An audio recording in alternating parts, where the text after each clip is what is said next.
satu pertubuhan dakwah di Kuala Lumpur nak pergi masuk Islam, tapi ialah mereka yang saya pergi pun lambat. Waktu orang nak tutup pejabat saya pergi. Dia pun pergi-pergi tanya, "Kau nak apa?" dia tanya. Bukan kata selamat datang. Nak apa? Macam nak gaduh. Dalam hati kata kurang asam betul. Aku bukan tak pakai baju, pakai necktie, pakai coat begitu. Dia cakap nak apa, dia kata. Dia tengok jam. Dia lah, saya faham bahasa badan dia lah. Dia kata kenapa main lambat. Saya faham lah. Cakap lah, "Encik nak tutup datang besok." Okey lah. Dia pagi-pagi nak apa? Macam nak gaduh dah. Saya kata saya nak masuk Islam. Dia tengok jam balik, tengok jam dia. Ada 4 keping gambar, 2 orang saksi. Saya kata gambar tak ada, saksi pun tak ada. Macam mana? Dia tanya saya, macam mana? Boleh tak saya panggil kawan saya yang Hindu, pakcik saudara saya Hindu jadi saksi? Boleh tak? Tak boleh, kena orang Islam. Mana nak cari 2 orang Islam? Allah, dekat tempat kerja melambat orang Islam. Tapi waktu tu ialah tak boleh nak fikir, buntu sangat. Tak nampak mana ada orang Islam, mana nak cari Islam ni. Saudara mara saya pun bukan tak ada yang Islam. Macam mana nak cari orang Islam? Akhirnya saya buat keputusan apa? Dia pun tanya, "Habis macam mana?" Dia kata, "Macam mana saya baliklah." Okeylah. Macam tu aja. Tak tanya pun apa nama saya, nombor telefon saya, nak datang balik ke tidak, langsung dah tanya. Sampai hari ini dah 20 tahun dia tak telefon saya pun. Ya. Mungkin moga Allah ampunkan dia, ampunkan saya lah. Ini kesilapan-kesilapan yang biasa kita lakukan. Kenapa? Kadang-kadang orang bukan Islam, nun jauh di hati dia, dia ada kesukaan kepada agama Islam. Dia kadang-kadang jumpa kita kata Assalamualaikum, dia saja bagi salam. Pasal apa? Dia nak cakap dia minat kepada Islam, dia tak berani, dia segan. Dia bagi salam, kita kata, Keleng, diamlah. Kita cakap, minta maaf sebab saya cakap apa yang saya dengar belakang. Cina, diamlah. Mana boleh bagi salam? Dia cuba nak bagi tahu dia ni suka kepada Islam. Ya, kadang-kadang dia cakap pun insya-Allah, alhamdulillah, tapi belum Islam. Ya, dia boleh cakap benda-benda. Kadang-kadang bila dia cakap dia kata, "Kau lah datanglah." Dia boleh sebut petikan-petikan Quran, hadis. Nabi pernah sebut begini. Dia sebut ajar kita benda-benda tu. Kita balik cek, betul. Ya, sebab ada seorang datang jumpa saya, "Ustaz, la ikraha fid din, 256 surah Al-Baqarah." Yang cakap tu bukan Islam. Saya balik rumah cek memang betul. Dulu. Balik rumah tengok cek, betul, la ikraha fid din. Ya, 200 ayat ke-256 dalam surah Al-Baqarah. Dia kata, "Masya Allah, macam mana orang ni tahu?" Dia mencari, dia menunjukkan minat kepada agama Islam. Dia orang belajar. Tapi kita ni bila orang tunjuk minat-minat ni terlepas. Satu kebesaran Allah Subhanahu Wa Taala, saya minta maaf sebut. Sebab saya bukan ahli politik dan belum jadi ahli politik. Tapi tak mungkin satu hari tak jadi ahli politik. Mana tahu satu hari saya jadi menteri besar di Terengganu ke atau Perdana Menteri Malaysia ke apa. Jangan ketahui tuan-tuan, kun fayakun. Allah kata jadi akan jadi. Jangan terkejut nanti. Minta ampun, minta maaf. Cuma saya terlihat satu peristiwa sebelum pilihan raya dengan mata saya sendiri. Saya nampak ada budak-budak Hindu, yang keturunan India, bawa motosikal, dia duk pegang bendera PAS. Hindu. Hindu bawa motor jerit, takbir. Hindu belakang kata apa? Allahu Akbar. Yalah, kita sekadar apa kita boleh buat, baguslah dia sokong kita. Bukan kita lah, di sana kampung saya lah kan. Sayang, dia sampai ke ada peringkat dia boleh tunjukkan kesukaan dia kepada Islam. Dia tak ada masalah nak sebut Allah itu maha besar. Tapi sayang, lepas tu kita biarkan dia pergi macam tu. Ya, Allah dia dah sampai begitu dekat kepada kita. Ya, tadi kawan saya hantar gambar, baru kawan saya seorang lagi pun baru hantar gambar. Seorang penyokong DP apa tu? Dewan penyokong kanan. Dia meninggal, seorang wanita Hindu meninggal. Dia ni ketua itulah lujna tu, dia meninggal. Dia bukan Islam, tapi dia penyokong kuat, meninggal. Dan dia tinggalkan wasiat apa? Bila aku mati nanti, letakkan atas keranda saya bendera PAS. Saya ada gambar tu, ada tuan-tuan nak tengok ni. Ya, insya-Allah confirm tak akan keluar surat khabar besok gambar tu. Kerana nak bagi tahu kesukaan, kecintaan pada Islam sudah pun berputik. Cuma kita tak boleh nak tangkap hak ni, tak boleh nak buat susulan. Nak jumpa dengan mereka, cerita dengan mereka, berkawan dengan mereka. Ya, kita tak mampu nak buat. Ya, ini kesilapan kita. Kadang-kadang orang tanya kenapa ustaz tak buat. Seorang dua orang saya boleh buat lah. Beribu orang macam tu. Beribu-ribu orang yang menunjukkan sekarang ni minat kepada agama Islam. Mana-mana saya pergi orang tanya, "Are you Muslim?" "Yeah." "Can you help me?" "Nak tolong apa?" Ya, "Tolong ajarkan saya apa tu Islam, saya nak masuk Islam." Orang hari ni pun orang telefon. Ya, insya-Allah besok saya terpaksa esok pagi balik. Alhamdulillah sudah ada dah apa program saya nak buat di Kuala Lumpur apa. Orang dah bersiap sedia menunggu nak apa, nak masuk agama Islam. Minat. Hari-hari orang datang kepada agama Islam. Ini yang kita kenal, orang yang telefon kita, atau orang kita kenal melalui orang lain dan sebagainya. Ramai lagi rupa-rupanya ada kesukaan kepada Islam. Tapi kita tak boleh nak tangkap hal ini. Ya, dan Allah sebut dalam Quran, wa man ahsanu qawlan mimman da'a illallah. Barang siapakah lebih baik perkataannya daripada mereka yang menyeru ke jalan Allah, Allah sebut. Tapi kita tak faham. Kerana kita sekadar kita syok sendiri. Maaflah saya sebut. Ya, kita baca Al-Quran, masya-Allah. Ya, kita menangis baca Al-Quran, kita faham Quran.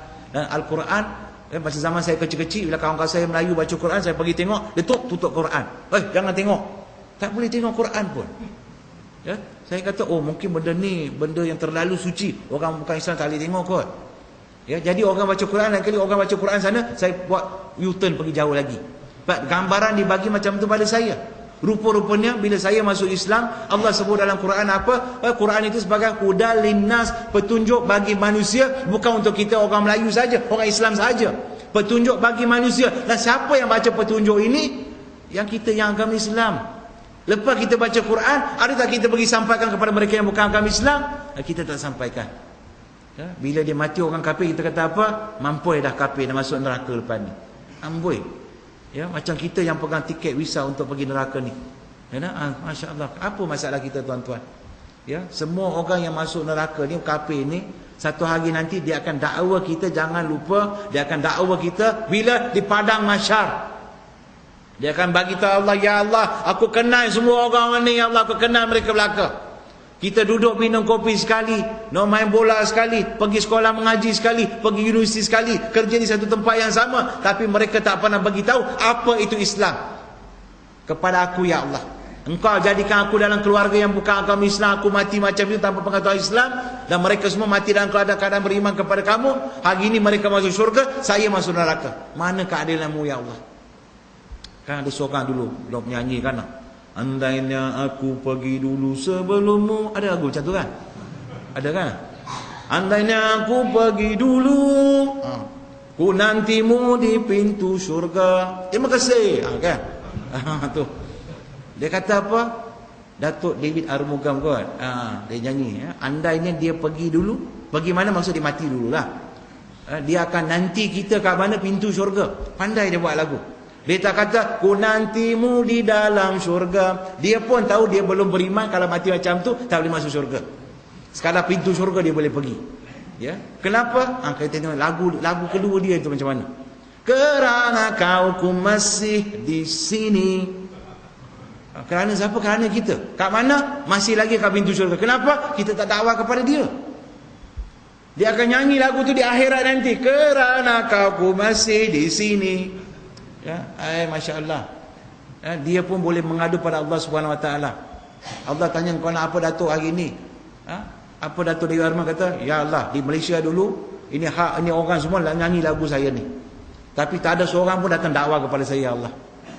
Ya, memang aku punya keset-keset semua habis jual, CD habis jual, ya Allah. Ya, tapi seorang pun tak datang dakwah kepada aku, ya Allah. Ya. Saya nak dia orang semua jadi teman saya. Dulu mereka ni peminat saya nak peminat saya semua ikut saya pergi neraka, ya Allah. Memang dia ketawa lah tuan-tuan. Pokok di mahsyar benda tu berlaku. Kerana saya cakap ni macam, kenapa saya cakap gini? Ayah saya meninggal usia saya 6 tahun. Ayah saya umur dia 33 tahun. Dan dia ni, ayah saya ni anak tunggal kepada datuk nenek saya. Jadi sebab kita, anak-anak kita, adik-beradik semua kecil-kecil waktu tu, datuk nenek saya buat keputusan tak nak pergi bakar mayat bapa saya, dia pergi kebumikan di tanah perkuburan Hindu dekat kampung saya di Banting, Selangor. Setiap kali saya balik kampung, saya akan melalui tanah perkuburan Hindu. Saya tengok kubur pasir, saya nampak tu tepi jalan. Kemudian sebelum sampai ke tanah perkuburan Hindu tu, lebih kurang 500 meter tak sampai, ada tanah perkuburan orang-orang Islam. Setiap kali saya jumpa mana-mana kubur orang Islam ni, saya buat satu amalan, saya suka sampaikan salam. Assalamualaikum ya ahlal diyar minal muslimin muslimat sampai akhir. Kemudian sempat baca lagi doa, Allahumma gfir lahum warhamhum wa'afi wa'fu anhum. Baca doa untuk ahli-ahli kubur. Sempat lagi saya baca Fatihah. Ya, baca Fatihah, aminkan Fatihah, saya doa, ya Allah, kalaulah ada pahala dalam Fatihah yang saya baca, saya nak niatkan, saya nak sedekahkan pahala pada ahli-ahli kubur ini, ya Allah. Belum sempat saya nak aminkan Fatihah saya baca, saya sampai dekat tanah perkuburan Hindu di mana ayah kandung saya dikebumikan. Cuba tuan-tuan bagi tahu, apa salam saya nak bagi untuk ayah kandung saya mati dalam keadaan Hindu? Bolehkah? Ya? Atau mana doa saya nak baca? Bolehkah saya nak doa untuk ayah kandung saya tu? Ya, bolehkah saya nak pergi dekat kubur ayah saya ni, saya nak doa untuk dia? Bolehkah? Atau mana Quran yang saya hafal ni, bolehkah saya nak khatam Quran sedekah kepala untuk ayah kandung saya sendiri ni? Ya, tapi setiap kali saya lalu depan kubur ayah saya, satu saya pasti bagi apa? Air mata. Ya, air mata. Saya selalu sebut ayah don't risau, jangan risau. Ya, daripada 114 surah dalam Quran, ya, 113 surah Allah bermula dengan menggelarkan diri sebagai Ar-Rahman Ar-Rahim. Tuhan yang Maha Pengasih, Maha Penyayang. Sudah pasti Allah tak buat ayah untuk masuk ke dalam neraka. Ayah masih ada peluang untuk apa? Untuk buka sebuah fail di mana? Di mahsyar kelak. Sebab ayah saya belajar dengan orang-orang Melayu, duduk satu kampung dengan orang Melayu, bekerja dengan orang Melayu, pergi kolej dengan orang Melayu, tapi orang Melayu yang ayah saya kenal tak pernah berdakwah kepada ayah saya. Sampai ayah saya mati dalam keadaan tak kenal apa itu agama Islam. Ya, dan kita kata, ayah saya tuan-tuan takkan rasa langsung. Takkan langsung rasa, jangan minta nak rasa pun. Ya, takkan rasa. Perasaan saya kadang-kadang bila kami syahadakan, Islamkan orang ini mu'alaf yang baru masuk Islam. Baru mengucap 2 kalimah syahadah, keluar air mata mereka. Bila tanya, gembira sangat ke, seronok sangat ke masuk Islam sampai keluar air mata ni? Dia kata, bukan ustaz. Bukan gembira ustaz. Kalau takdirkan 10 tahun sebelum saya masuk Islam ustaz, mungkin saya dah selamatkan ibu ayah saya yang mati dalam keadaan kufur. Mungkin saya dah dakwah kepada mereka, mungkin saya dah ajak mereka kepada agama Islam. Tapi sayang mereka dah mati lebih awal ya ustaz. Ya Allah, ini yang masuk Islam. Ya, mereka tahu apa kesudahannya. Nabi sebut, man qala la ilaha illallah dakhala jannah. Ya, yang masuk syurga siapa? Mereka yang mati dengan iman, dengan kalimah la ilaha illallah.